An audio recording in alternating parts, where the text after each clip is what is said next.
I'm Niki Russell, and I've just done a gallery walkthrough of the Mark Leckey curated exhibition, The Universal Addressability of Dumb Things.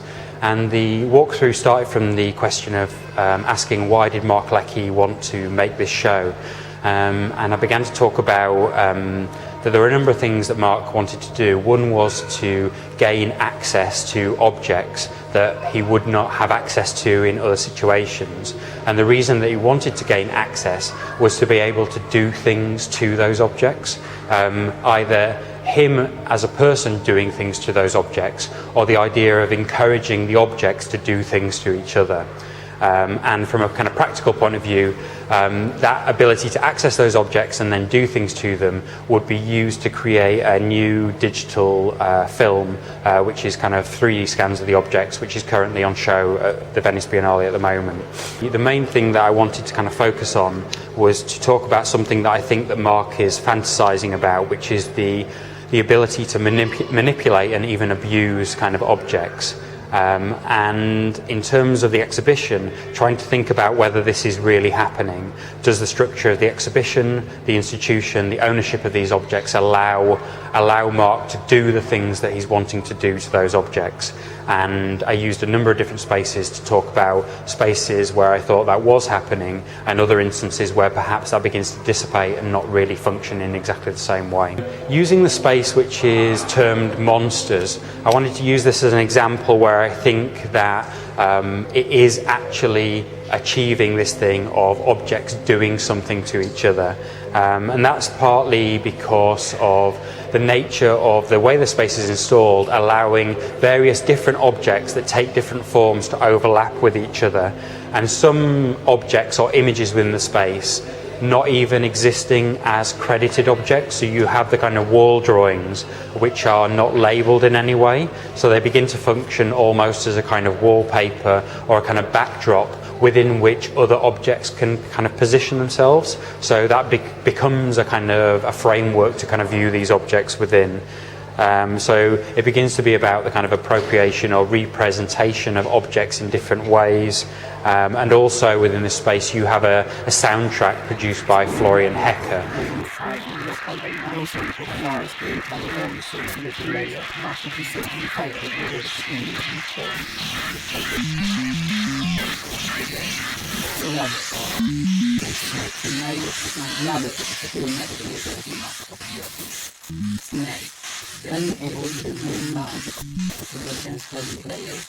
So that begins to create a space that has a kind of totality to it, whereby you're no longer viewing these objects as discrete things, but viewing it as a kind of an overall totality within which you as an individual begin to kind of position yourself, and your movement within the space, also how you are lit within the space, begins to do things to the objects or your ways of kind of viewing them. And another space that I use to talk about this is the cars room, where I think that the exhibition begins to dissipate and also the objects stop doing anything to each other. And I think partly this is because the room begins to look more like a kind of a curated exhibition rather than a kind of totality, and objects begin to, in my head at least, become very kind of discrete objects.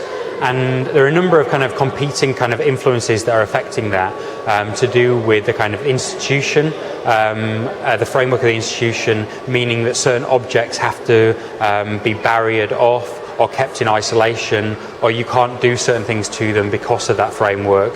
And another thing to do with ownership of objects, dictating what it is that you are and aren't allowed to do to them. So it's almost like these structures, whether they're institutional or to do with ownership, begin to push back against Mark's attempts to manipulate or even abuse objects. So there's this other force which is not allowing him to do those things, or for the objects to do those things to each other.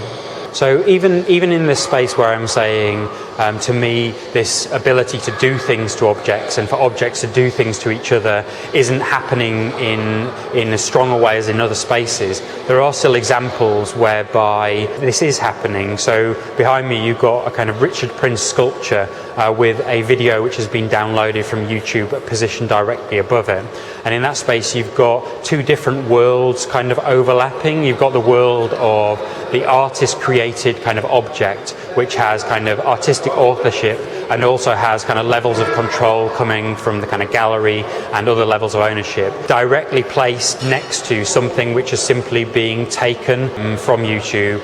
This idea of a space where there's a lack of kind of control there, and what kind of positioning this object is doing to this other object below it. So behind me, Felix the cat is a recurring motif within Mark Leckey's work. And initially coming from an image that Mark Leckey found on the internet, it has been represented within kind of videos and also used within a kind of performance lecture. And within this exhibition, it's been recreated into this large inflatable structure, whereby this kind of almost represents this idea of dumb things, this kind of huge grinning face of Felix the cat.